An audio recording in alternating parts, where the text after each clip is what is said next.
Well, good afternoon, everybody. I apologize. You are all muted. Um, Throughout the event, I do encourage you to type in some questions because after this, we will be doing a Q&A with Dr. Robert Dye. In the meantime, I would like to welcome everybody, and it's my sincere pleasure and honor to welcome you here today. When 2020 began, who would have thought we would be here today? This year, due to the pandemic, we went virtual in our programming, also in providing direction to the business community to apply for the much needed resources that were offered by the federal, state, and local governments. We've been trying to do anything and everything that we can to help our local small businesses. So to say it's been a difficult year is a vast understatement. So hopefully one day soon we will be able to see each other face to face. But for now, I'm happy to see everyone's smiling faces, healthy and safe. Even though I can't see you, I can feel it. It really does take a village, and we are grateful and honored to have an array of sponsors who believe in our mission and are the cornerstone of the Chamber's reach and success. I would like to thank our presenting sponsor, Comerica Bank, for hosting our Business Builder series. Thank you to our sponsors, Pharma, DTE, Beaumont, Meyer, and BSB. Thank you for believing in the potential of our organization during these extraordinary times and in helping us to deliver much needed services to our business community. We'll continue to work hard to bring you the most up-to-date information while enhancing our services to our members, and we'll continue to partner with our great corporate partners such as Comerica in developing innovative programs tailored to meet the needs of our members, business, and the greater community. Now, I'd like to present our chairman of the American Arab Chamber of Commerce, our visionary leader, Mr. Ahmad Chebbani. Thank you, Fay. Thank you for the people who joined us and continue to join us today for this exciting event that we look forward for every year with Dr. Dye. I have the honor today to introduce our speaker, Dr. Robert Dye.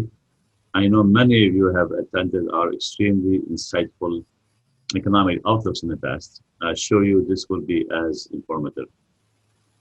Dr. Dye is a Senior Vice President and Chief Economist at Comerica Bank. He leads the Comerica Economics Department, which provides research and analysis vital to Comerica and its customers, as well as business leaders and policymakers throughout the country.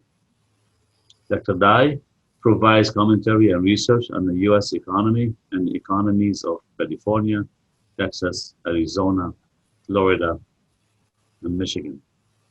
Comerica's primary markets. His regular publications include the monthly U.S. Economic Update, the Comerica Economic Weekly, daily economic alerts, and monthly state-level economic activity indexes. He joined Comerica Bank in July of 2011. Dr. Dye is a former director of the National Association of Business Economics and is a member of the Economic Advisory Committee of the American Bankers Association. He is the past president of the Economic Club of Pittsburgh. A graduate of Marietta College, he earned a bachelor's degree in petroleum engineering. He holds a master's degree in natural resources from Ball State University and a doctorate in energy management and policy from the University of Pennsylvania. Dr. Dye is a frequently quoted in national, regional, and local media. Please join me in welcoming Dr. Dye, and we thank you for being with us today. Well, thank you, Ahmed, and thank you, Fay, and glad to be with everyone again today. As Fay said in her remarks, it certainly has been a challenging year. I don't need to say any more about that. We all have been living it. It's been a year as an economist that many of the things that we've experienced simply didn't fit into our standard economic models. And the massive gyrations in gross domestic product through the second and third quarter is an example of that. The understanding of different policy tools, social mitigation policy is an example of that. And really understanding how this global pandemic event would so significantly impact the global economies, the US economy, the Michigan economy, None of us in our lifetimes have lived through an event like this before. And so deciphering this and trying to put it in terms of economics and fitting it into our standard tools and models has been a tremendous challenge. And so with that, I will humbly present to you our December forecast. We've just updated our US forecast for December and show how that aligns with Michigan. And we've updated our Michigan forecast. We do the states once a quarter. We do the US once a month. So, and that's a fairly close synchronization because the states don't change that much relative to the US in the course of a month or two. So what I'm going to start doing now is I'm going to start sharing my screen to show you the slide deck. And first of all, I just want to make sure that you see me flipping slides. And do you see me flipping slides? No, not yet. Not yet. Okay, let's go. Let's click it one more time. How about There you there? go, one more. We got it. Great. Okay, very good. So the title of the talk, Policies and Pathogens, the U.S. and Michigan Economies in the Time of Coronavirus.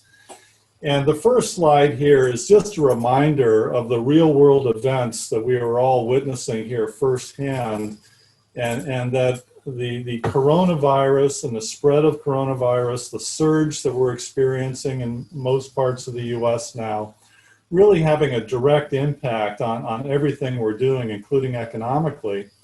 And the limiting factor is, we're all learning, is hospital capacity. And I know here, I'm based here in Dallas, Texas, and we have hard measures in terms of hospital capacity and how that impacts the restrictions on restaurant and entertainment venues and things like that, and most other states as well. And so we see policy tightening, social mitigation policy tightening across the US very significantly. The state of California has just gone into a 3-week restriction, a 3-week lockdown. And California by itself is 15% of the US economy. So we know that this event is going to show up on the national level. But I'm going to talk a little bit more about how to think about this, and because not all social mitigation policy is the same. And we're starting to get some understanding of what may have a very significant impact on the economy and what may have a less significant impact. But it's really, the issue is the constraint from hospital capacity. And we know that most hospitals across vast portions of the US now are either at capacity or near capacity. And so I expect social mitigation policy on a regional basis to continue to tighten. But the key word I use there is regional, not a national basis. And we'll talk a little bit more about that. So one of the learning experiences that we have due to the current conditions is learning about trying to understand how the pandemic has impacted the economy and putting together new metrics that help us understand this. And what we're looking at right now is a graph of the Mobility and Engagement Index that was developed by the Federal Reserve Bank of Dallas a few years ago when they were trying to come up with metrics around the first SARS event. And so it's a really interesting, in my view, a real interesting metric on in a couple of different ways. First of all, they're taking cell phone data. And before you think they're tracking you, they're not. They are anonymizing the cell phone data, so they're not tracking any individuals, but they're taking cell phone data and they're anonymizing it and breaking it down into 7 different metrics. How far do you go away from home? How often do you leave home? Are you going to work? Things like that. So there's 7 different metrics in this Mobility and Engagement Index, and they put it all together into this headline number. One of the nice things about it is they update it very frequently on a weekly basis, and we have data now through nearly the end of November. So it's very timely. And the thing that strikes me first when I look at this data is this sort of lazy V pattern. You can call it a partial V or a lazy V or a partial bounce back. And we see this pattern in a great deal of economic data. So we're seeing it in the mobility data as well. And we'll start on the left-hand side, both the US and Michigan up around that 0 mark. That represents the benchmark pre-COVID. We get into the first wave of coronavirus and the first wave of social mitigation policy. And March and April, we see the big swoon down, the big restriction on mobility into March and April. Then we go through the reopenings from late spring into early summer, and we see mobility improving, but not all the way. And that's why I'm calling it a partial or a lazy V pattern or whatever, whatever helps you remember the shape, because we see it in so much data. And then stable through the summer at a lower level. And then, and this is the concerning part, is that in the last couple of weeks, we see mobility starting to fall off again. And this represents the tightening that we're seeing in various states. Michigan is going through this, California.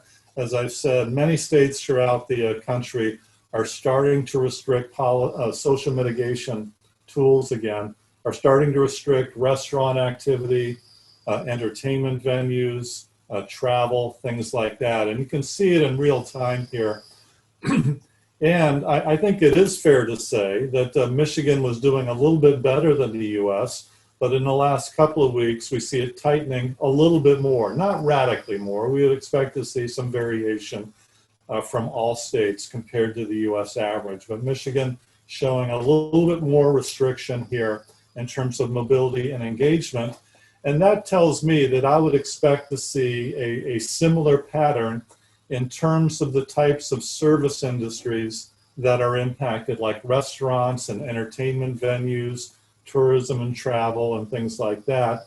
We would expect to see some more drag on demand in Michigan and many other parts of the US over the last couple of weeks and into the remainder of December through the fourth quarter here in the US. So this gives me sort of a heads up signal that we're going to see some softer data when we look at the macroeconomic data for December and possibly into early next year as well. And it's going to take us a couple of months to see that data, things like retail sales and auto sales and overall consumer spending and manufacturing orders and things like that. It'll take us a couple months to get that data, but we're having an indication here that it's going to get a little bit softer. Now, the plus side of this is that the slope of that line down on the right side is not nearly as steep as the slope we saw from March into April. So I'm not expecting to see the tremendously restrictive conditions that we saw last spring. And so we'll call that a plus, but I am expecting data to get a little bit softer here when we start to get the reads on December and January later on this winter. So I have to make a lot of assumptions, a number of assumptions when I do my forecasting process. And this year, it's been an incredible challenge because many of the assumptions that I have to make are simply non-economic. And like you, I've had to learn new words and what they mean. Epidemiology, it's a word we're hearing, unfortunately hearing that a lot over this last year, and trying to figure out what the epidemiologists, the experts in virus spread and mitigation, what they're saying to us. So we have to incorporate what they're saying to us, and they're non-economists, and incorporating that into an economic system framework is very challenging. So the first key assumption here, even though I've been talking about lockdowns and restrictive social mitigation policy, my first assumption is no new national scale lockdowns due to COVID. And so I think that does separate some of the drag from the service sector that we're seeing in restaurants, entertainment, tourism, travel venues from the sort of heavy industry manufacturing sector. So I'm expecting to see a little bit less direct impact from the surge on the overall manufacturing sector. Now that said, if everyone stays home and doesn't go out to buy a car in December and January, then yes, of course, we're going to see impacts on the manufacturing sector, but we're not seeing the direct impact on production processes that we saw last spring. Next big assumption here, and one where I know we're all hoping for and assuming, is that the vaccines and distribution system work. Now, this is an unproven system, so there is at least some risk here that I'm just trying to recognize. We have brand new vaccines. I just saw a quote from Bill Gates this morning who said there may be as many as 6 vaccines ready in the US within the next few weeks. So we already have 2. I believe one has gotten final FDA approval and the other should be very close to getting that. And so the vaccines, the 2 that are at or near approval, are already starting to get distributed. But we have to know that these systems work. There has to be a reasonable uptake and a reasonable demonstrated efficacy. And so I'm making the assumption right now that yes, that the vaccines will work and they will be effective. And I think that will inform number 3 here, normalcy with respect to coronavirus, not until next summer, but I think that's a reasonable assumption that we have to allow some months before everyone gets the vaccine, before we get our confidence back, we start traveling more, and we start to unleash this pent-up demand that we've all been sitting with here for the last 9, 10 months or so. And it's going to take a while to get there. It's not going to be immediate. We've already seen some positive impacts from the discussion on vaccines. We've seen a little bit of a positive impact on business confidence. And I think reasonable to say we've seen a little positive impact on consumer confidence as well. But as we all know, we're many months away from seeing full efficacy of the vaccines. In terms of fiscal stimulus, no large-scale fiscal stimulus through the rest of this year. Now, the key word there is large scale, because it does look like the reduced roughly $900 billion or so package. It's amazing to call a $900 billion package reduced, but that's the world we live in. The $900 billion package currently being discussed in Washington does look like it's picking up some support. And although we've not seen the complete details of that package yet, it does look like it's going to do, if it does pass, it will go take some steps towards softening some of the cliff effects that we're facing. And when I talk about cliff effects, there are several that we have been facing over the last couple of months. One is the end of the student loan moratorium, student loan payment moratorium, the potential end of the evictions moratorium, the potential end of the enhanced unemployment benefits, and at the same time, the threat of a federal government shutdown due to funding on bills. And so my hope is, and my assumption is, that we will not see these cliff effects, but we're also not going to get a big sort of $2-3 trillion package in terms of fiscal stimulus for the remainder of this year. But I am expecting significant fiscal stimulus early in the Biden administration. And so that would not come until the end of the first quarter at the earliest. So say with Biden administration comes into office, third week of January, it's going to take them a few weeks to get the bill and spending lined up. And so that medicine, if you will, is not going to get into the system until the end of the first quarter at the earliest.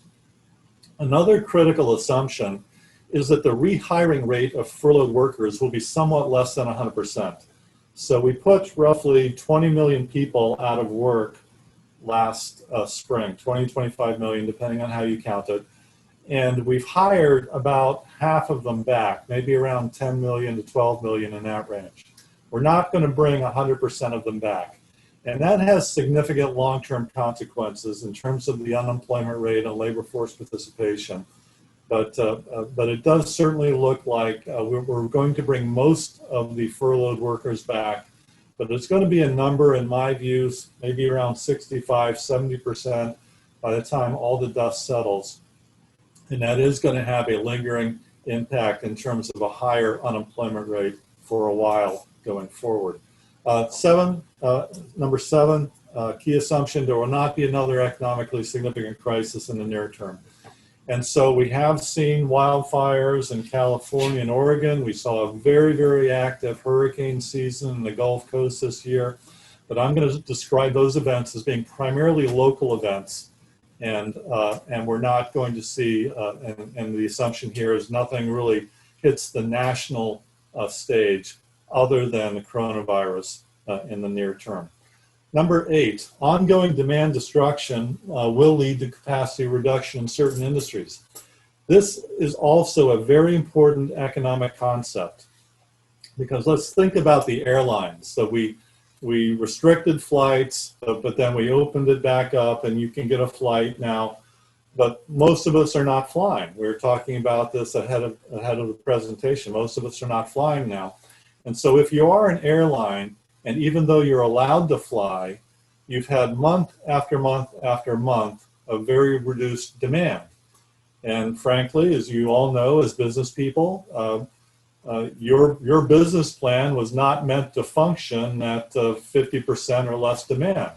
And so this ongoing demand destruction, whether it's mandated by social policy or not, it doesn't matter, but ongoing demand destruction is leading to capacity reduction, meaning reorganization, permanent layoffs in many industries. We've seen this in entertainment, in travel, in restaurants. I just saw a statistic the other day, 110,000 restaurants have failed this year. I don't know what the baseline level is, because the restaurant business, as many of you know, is very tricky and has a high failure rate, but the number I just saw, 110,000 restaurant failures this year.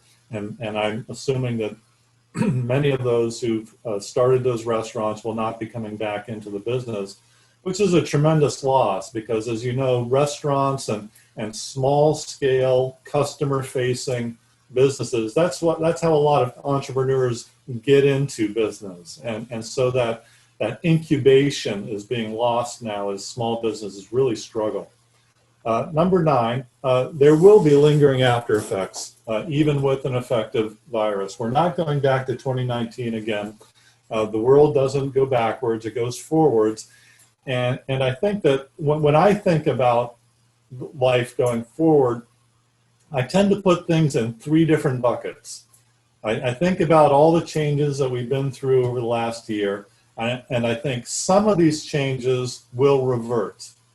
And perhaps, if we're fortunate, next year we'll have this event in person. So some of these events will revert to some parts of life will revert to pre-COVID type of functioning. There's another bucket in the middle called the hybrid bucket, and maybe we'll get most people back together for this event, but some of us will participate virtually. So it'll be a hybrid, it could be a hybrid event going forward. And then the third bucket is things are going to be radically different for everything in this business going forward. And so that would be an argument that says, well, maybe we'll do a virtual event from now on. And I'm not trying to influence how you all think about your events, just an example there. So reversion for some, hybrid for others, and then permanent change, permanent fundamental change going forward for others. All right, so where are we now? 2 broad indicators for the U.S. economy, the ISM Services Index in orange. We used to call that the ISM Non-Manufacturing Index. They changed the name this year. The index is exactly the same, though. All they did is change the name. So the ISM Services Index, capturing the bulk of the U.S. economy, anything above 50 is a positive number, indicating expansion in that sector. The obvious landmark you see on the left-hand side is the Great Recession, falling through 2008, 2009, and cycling back up and being above 50 for the duration through the entirety of the last expansion cycle. And then the blue line here is the ISM Manufacturing Index, capturing a smaller part of the U.S. economy, maybe about 15%, well, 15 to 20% in that range, but certainly very important for a manufacturing intensive state like Michigan. And you can also see falling through the Great Recession, being above 50 for most of the last expansion cycle, but it is more cyclical usually than the services index. And so you can see very brief periods of mild contraction in 2012, 13, and then again in 2015 and 16, really related both those times to the oil business. And so the oil business, the prices getting soft and drilling cutting back, the demand for machinery for oil drilling cooling off, and so impacting that. Now on the right-hand side, we certainly see the manufacturing index cycling down well ahead of COVID. So manufacturing industries were starting to get soft even before the beginning of this year. So two big things come to mind there. One is the auto industry, and you all know that in Michigan, past peak auto as we got through second half of 2019. We did hit a peak of over an 18 million unit sales rate. We were coming off of that. So that's very typical part of the auto industry cycle that had absolutely nothing to do with COVID. And then the other big thing on the manufacturing side was Boeing and their problems with the 737 MAX airliner. And now they've just gotten that approved and their orders are coming back up. But those were two big drags on the manufacturing sector well in advance of the coronavirus pandemic. And then, of course, you see the down spike in both the manufacturing and services index during coronavirus, lockdown during the second quarter, and then coming back up in the third quarter. So the very good news is they're both back in a healthy place, back up in the mid-50s. They have started to come down a little bit in the last month or two, but still well into that expansion zone. The other thing to say, though, is comparing the down dip from coronavirus to the down dip of the financial market crisis. One, it wasn't nearly as bad in terms of amplitude, and two, not nearly as bad in terms of duration. So even though this is a tremendously difficult, challenging environment economically, the total drag on the economy that we've experienced from the lockdowns, probably less than what we experienced during the Great Recession, because it's simply not lasting as long, and we're back on the positive side, at least through November. So another big positive for the U.S. economy right now that we didn't have through the Great Recession, in fact, we had the opposite. We have the housing market doing much better now. Both new and existing home sales have risen steadily over the last expansion cycle. They did dip going into coronavirus lockdown and then came out of that very, very strong. In fact, the dark blue line, existing home sales, and that scale is on the left-hand side for existing home sales, that's up to a 6 million unit pace right now. And we haven't been at that number since before the Great Recession. So we're back to 2006 sales rates on existing homes. Same thing with the new home market, the orange line, and that scale is on the right-hand side. And you can see it's a smaller market. We have 6 million existing home sales. We have 1 million new home sales, that data now through October. But that is also back on the positive side here. Strongest number since before the Great Recession. So housing has been a key factor and a key accelerator for the U.S. economy. And one reason why some of the data has held up as well as it has, that households who have not been caught up in the weak labor market, middle to upper income households are taking advantage of very low mortgage rates. And so supporting home sales, the home sales support construction. So home construction numbers are also looking very similar, good like that. And then also department store, hardware store sales. You buy a house, new or existing home, and you can't drive past a Lowe's or a Home Depot without spending a couple $100 the first 6 months you're in that house. And so we have a lot of support here for sales coming out of this stronger housing market. Normally, when I talk about labor numbers and payroll numbers, I would be showing you difference, the monthly difference in employment. How much we gained over October, given the month, how much we gained in November, and I would say things like we gained 200,000 jobs in November. Well, given the historic volatility in employment numbers through the lockdowns and through the reopenings, that graph is simply off the scale. It has so much volatility, it doesn't show you much. So what I'm showing you in this graph is simply the level of jobs. How many jobs we have in the US according to the payroll survey. And we'll read it going from left to right. We'll start on the left, and the scale is in thousands. So in 2006, we had 135 million payroll jobs in the US. And we see the gain going into 2007. We go through the Great Recession. We lose about 12, 13 million jobs or so, and getting down to 130 million jobs in the US by early 2010. Then we go through the economic expansion, the longest expansion in US history, 128 months, very solid, very consistent job growth to a peak of 153 million jobs as of February. So a very strong number. In 2 months, going into March and April, we undo 10 years of expansion, getting back down to 130 million jobs in the US in a very short period of time. The good news is from the reopenings, we have brought about half, maybe a little bit more than half of them back. As you can see, we're back up to a total of about 143 million now, still 10 million below where we were. The good news is we brought more than half back. The concern is, and you can see it on the very right-hand side of that graph is coming up, the line is coming up, but it's coming up at a slower and slower rate. It's starting to inflect a little bit. It's starting to bend a little bit. And that's the concern going forward, that the net gains in terms of new jobs are going to moderate going forward. And we're not going to get back up to that 153 peak from February for quite some time. That's going to be measured in years and not quarters or months. So it's going to take us quite some time to feel like we've got a labor market that resembles where we were from last February.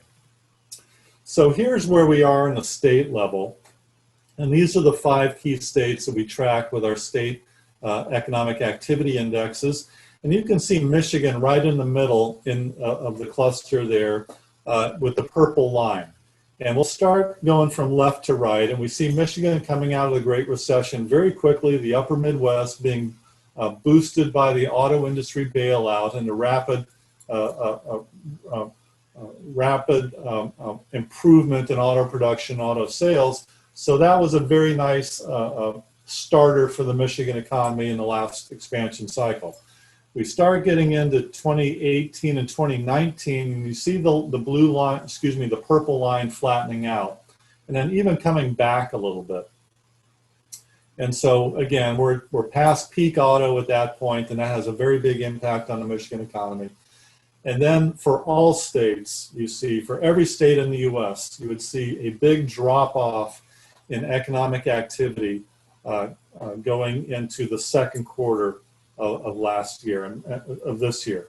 Michigan, that was particularly pronounced because auto production was brought essentially to a standstill in April. Very few cars were produced. Auto industry basically shut down for the month of April. Has come back, and like all states now, we're starting to see some bounce back.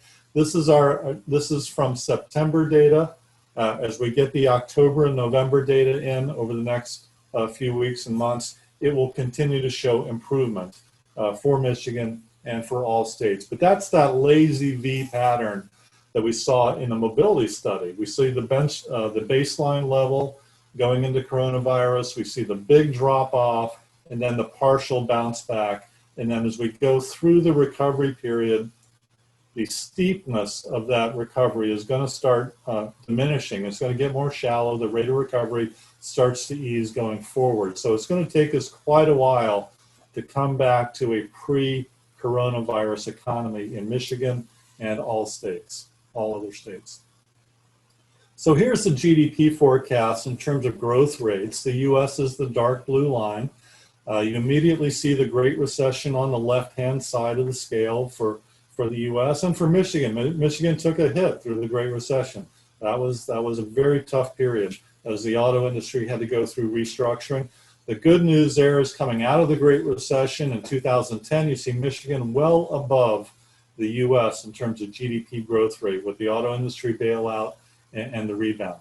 Now we go into, on the right-hand side, we go into the coronavirus, into the second quarter. We see the massive, just literally off the charts drop in GDP, declining at the U.S. level at a 31% annualized rate. Michigan very close to that. And then the forecast, that's a forecast number for Michigan coming back in the third quarter. The U.S. number is not a forecast number anymore. The U.S. came back at a 33% annualized rate. Michigan is still a forecast number because we don't have that in, but also expecting to see a very strong bounce back here.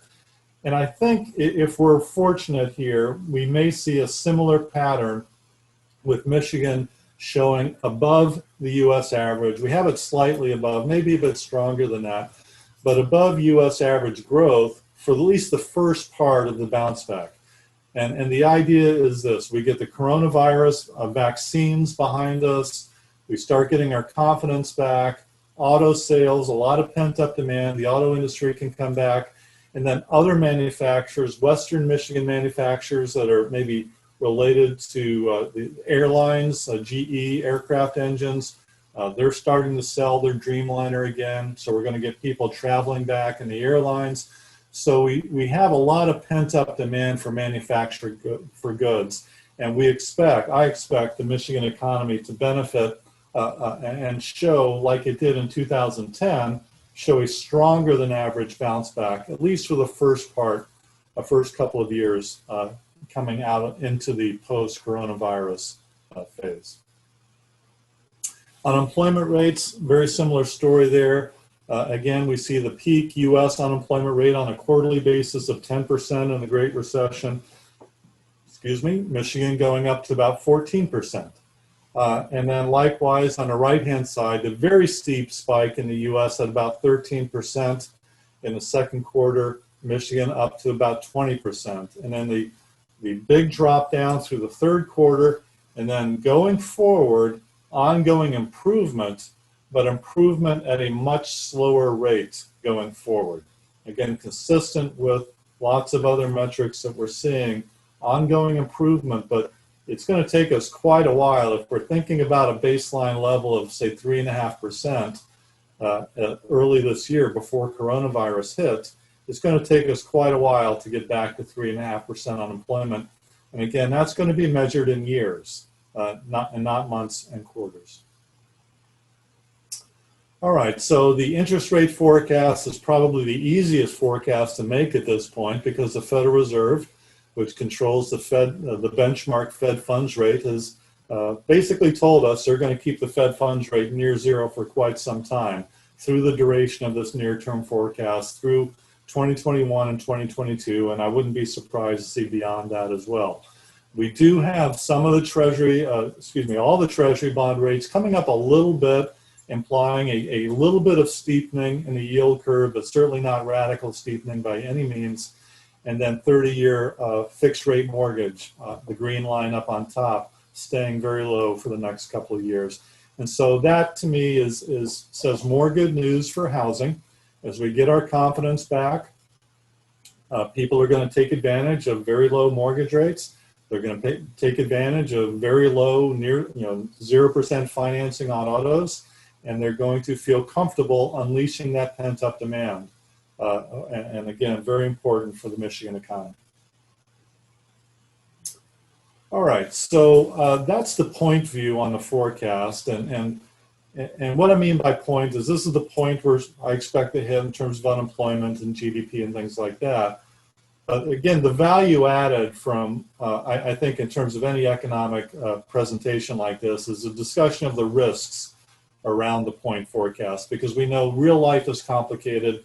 Different things are going to happen. We're not going to hit that point forecast. So let's go through the downside risk first. What could happen to make this a worse than expected trajectory for the U.S. and for Michigan over the next, say, year or so? And certainly the fall-winter resurgence of COVID that we're seeing right now is extremely disconcerting to all of us. And as I was saying earlier in the discussion, I think we're all getting to the point now where we have real family and friend experience with coronavirus, and we just see how serious this is. And as I've also said, California, other key states starting to tighten social mitigation policy, and we're going to have to see how far this goes. So far, the indications that I've read from the Biden administration, incoming Biden administration, and I have no special insight into this, I'm reading the same things you are, but the indications are that the incoming Biden administration does not favor a national level lockdown. They certainly will be promoting mask policy, but I think there's recognition here that they have to do everything they can to balance the health side of this with the economic side of this, because both have to work together. And potential downside risk, I don't want to jinx this. I have no reason to think there will be problems with the vaccines, but it's simply unproven at this point. So we're just allowing for that to happen in terms of our thinking. State and local city lockdowns, if they do become widespread and very restrictive, they certainly will have an impact on the economy, and how much of an impact depends on what the lockdowns would look like. Given the next few quarters, returning to, I'm going to just go back one slide, two slides here. And I want to show you something in terms of our U.S. forecast. The next couple of quarters, and that starts with the fourth quarter, the current quarter we're in this year, the first quarter of next year, the second quarter of next year. The next couple of quarters look almost normal in terms of GDP. So I'm going to call that single-digit GDP growth for the next 2 or 3 quarters. All right, let's go back here. Because we're back in single-digit GDP growth, and if we have lockdowns that are bigger than expected, there is potential for a double-dip recession. Now that's a very eye-catching statement. So I would not be surprised to see a small dip in first quarter GDP because of the lockdowns. Now, the good news here is that there's so much medicine in the system in terms of fiscal policy and monetary policy, a lot of pent-up demand and real medicine being delivered. We know the vaccines are on the way. So in my view, the potential compounding effect from a double-dip recession is very small. And what I mean by that is we may have a soft first quarter, but I do not expect that to lead to a worse recession in the second quarter or third quarter beyond. We've got a lot of policy in place. We've got the vaccines on the way. And so I think those are going to be effective circuit breakers in terms of any lasting effects of a double-dip recession. Even if we see a soft first quarter, that compounding effect, that circuit breaker goes in there, and we do see pretty good economic conditions for the second half of next year, even with a soft start to the year. Oil lower for longer, that's impacting the energy producing states, Texas here, Wyoming, Colorado, Oklahoma, Louisiana, Alaska, seeing lower job growth than we've seen over the last 10 years because the oil industry is definitely back on its heels. And so that does have an impact on manufacturing and other supply chains throughout the U.S. Lingering after effects of demand destruction, we've talked about that one. Unfortunately, this isn't just a turn it off and turn it back on type event. We turn the economy off, we lock down, and there are consequences to that. We'll talk a little bit more about that on the last slide. Lingering high unemployment rate, the impact on state and local government is a big issue. So I realize I'm running out of time here, so I'm just going to go real quick through the upside. We get the vaccine, we get big fiscal stimulus from the incoming Biden administration. We see nice support for business and consumer confidence in a low interest rate environment. Those are all the ingredients for a nice pickup and a spend out of pent up demand, including autos, including travel, including all the things we used to do take for granted on a daily basis, the service industry, restaurants, entertainment venues. Housing market does well. We get the rest of the world going in a good direction, and a very strong manufacturing economy for at least a couple of years coming out of that. So that's all very, very good news. What about the lingering after effects? This is the last slide here. So we are seeing a devaluation of fossil fuel resources. So big companies, Exxon, Chevron, that used to have hundreds of billions of dollars in terms of assets in the ground, they're taking a hit right now. They're writing those assets down because the price of oil is lower, and that's going to contribute to cooler business development for them and for the areas where they're hiring and doing a lot of business. So that's a big change right now. Commercial real estate markets will have to adjust to ongoing changes. Remember, I was talking about the three baskets. Some things revert, some things are hybrid, some things will be fundamentally changing. Think about that in respect to commercial real estate markets, because we're changing our business behavior, changing our shopping behavior, and changing our commuting behavior. Probably lasting impacts in terms of decreased business and leisure travel. And number 4 is the one that I mentioned early on, the loss of vitality, particularly in small consumer-facing businesses. And again, that's a gateway for many entrepreneurs to, and an incubator for many U.S. businesses, the sort of small consumer-facing businesses. And those are the ones that are really feeling the brunt, as you know, of the lockdowns right now. Number 5 and number 6 go hand in hand, female labor force participation rate, and are there going to be an impact in terms of the baby boom, baby bust? We know that many women have chosen to stay home, leave their jobs. A young man that works for me, his wife was a school teacher. She is not teaching this year because they have 2 young children at home. So that's a example that's very close to me of female labor force participation rate dropping because of coronavirus. And we'll have to see if there could be a measurable impact 18, 19 years from now in terms of birth rates, maybe a quick cycle there. We'll have to see. Changing net migration patterns. We're working remotely. We're getting used to that. You don't have to work in the city. You don't have to live in the city you technically work in anymore. That model has been proven. Reduced confidence in public schooling. That is something else to think about because of the coronavirus. The private schools have had a little bit more flexibility in how they deal with it. Public schools have had a little bit more caught up in the political issues. So that's one of those things where we're not sure what bucket that's going to go into going forward in terms of hybrid, real fundamental change or reversion. Accelerated change in the auto industry. Maybe not a direct impact of coronavirus, but we're certainly seeing that now. And I think it's incredibly significant that California has joined many other countries around the world saying no new gasoline-powered automobiles by 2035.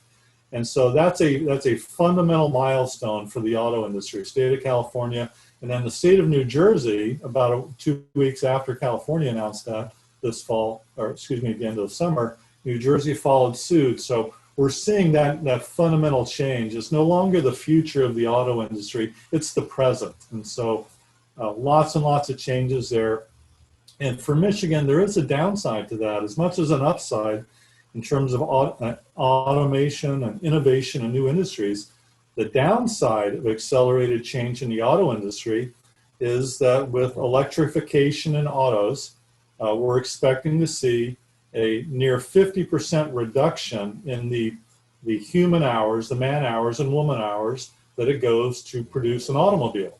So if it took 32 person hours to produce an automobile, an old automobile, when we get into a fully, the new future here, which is on our doorstep, it's only going to take 16. So with a given level of auto production, we need half the workers. And so that's something that Michigan and other upper Midwestern states, Ohio, Indiana, the whole supply chains through the auto industry are going to have to deal with in coming years. So I'm going to end my remarks here, and I'm going to stop sharing my screen. And glad to take any questions. We do have a question. So there's a disagreement between Republicans and Democrats on assistance to the states. What is the real picture? Can the states manage without significant federal assistance? And this question comes from Nassim Hafar. The short answer is no, they can't. There's a fundamental difference between financing at the state and local government level and the federal government level. Federal government can borrow money for ongoing finance. Those are treasury bonds. State and local governments can only borrow money for very specific projects. Those are municipal bonds. But they can't borrow money for basically to do business ongoing. And so with the economy slowing down, tax revenues slowing down, state and local governments are paring back projects. We see this in the construction number. Highway projects, other infrastructure projects are getting scaled back, and hiring levels are dramatically scaled back. And the reason why this is so important, not only if you're in a business that directly relates to that, it's so important because federal, state and local government spending together is 50% larger than federal spending. And so a pullback at the state and local government level goes right up to top line GDP numbers. And so this is a very important issue, and I am hopeful we're going to see more fiscal stimulus this spring to address that, and then we get the vaccines out there, get the economy going, and those tax revenues will re-engage. But this is a very, very stressful time for state and local governments, no doubt. Thank you. The next question comes from Ed Clemente. China and other parts of East Asia and their handling of COVID have returned to close normal manufacturing and business production. Do you believe that will give them a long-term competitive edge when the rest of the world gets back to some sort of normal manufacturing and business? Well, it certainly does reinforce the importance of China and other Asia supply chains at a time when the U.S. economy is still dealing with significant issues. As you said, China now, the data looks like they are well on their way towards re-accelerating. China is the world's largest auto market now, and their auto sales are back up to peak. Their manufacturing indicators are back up to peak. Now, there's a very interesting debate right now about the whole concept of global supply chains. And we're going to have to see how this plays out going forward, because there is a view out there that we now have sort of two separate global supply chains. We have the China-Asia supply chain and the rest of the world supply chain. And there's been a little bit of decoupling. Now, I'm going to say a little bit because I think they're still very, very related, but there has been a little bit of separation there. And so that begs the question, does the incoming Biden administration keep the hard line on China like the outgoing Trump administration? I think they will keep a hard line on China. And I think that while there is some advantage to China here, there's also going to be ongoing recognition that we do have to think about our own industries, and it's important to make sure that domestic industries are healthy. And so the idea of international economies being good for the world in the long term, I think most economists would agree with that. But we've all learned that we can't simply leave the door open and say that has no damage to any economy, the US or otherwise. And so it's about right-sizing those policies. And I think the Biden administration does recognize that and will continue to have an eye towards appropriate policies going forward in terms of trade. Okay. Our next question is, a good number of people are working from home. What are the economic implications and adjustments should that trend continue post-COVID? I think, again, given the three bucket approach, that some of it is definitely going to continue going forward. Some people, particularly young people who want to be near their workers, and maybe it's more sort of an apprentice thing where you really have to be near your boss and pick up the business. You have to have a lot of communication. They're going to want to probably work more in groups, and maybe they'll follow the traditional model. And let's say the middle-aged people who've established their careers, maybe they go into the office 2 or 3 days a week, but not 5. And so they're hybrid. And us old-timers who are sort of at the end of our careers, maybe we say, I'm done with the office. This model, this year has proved the fact that I can do my business from home. I don't need to go back to the office at all. I think we're going to see all three of those outcomes.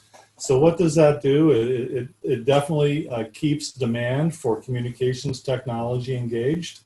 It probably has an impact on commercial real estate markets. When we think about vacancy rates in some of our urban areas, maybe that we're not going to have quite as much uptake of commercial space. We might think about densities of some of those commercial spaces, the square foot per employee. We were at, years ago, 220 square feet per employee. We got down to about 170 feet. Maybe that changes a little bit.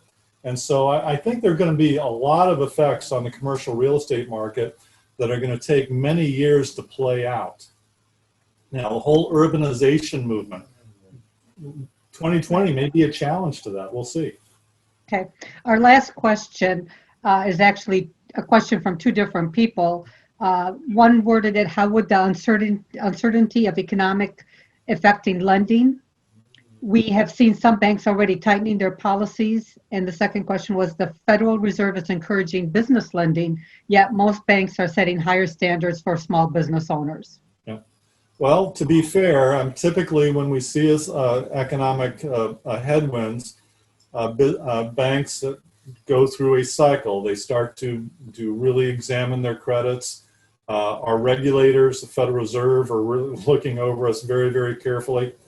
And so that is a normal part of any business cycle. And unfortunately, it's one of those parts of a business cycle that can compound. We don't want loans to go to zero. Absolutely not. We want to keep, Comerica and all the other banks, we all want to do our part. But we have to make sure that we're operating within our appropriate regulatory environment. The other good thing going on, though, is it does look like there is pretty strong, agreement growing in Washington for another round of PPP loans. And I've seen some articles even this morning, Warner from Virginia talking about that. Now they've got to get that out. They've got to get that out of Washington pretty quickly for it to be effective, because we all know that many, many small businesses are under extreme stress right now, and maybe even under more stress going forward. So I am hopeful that we will see this small bill passed. We will see more PPP loans in the near future, but that's not guaranteed.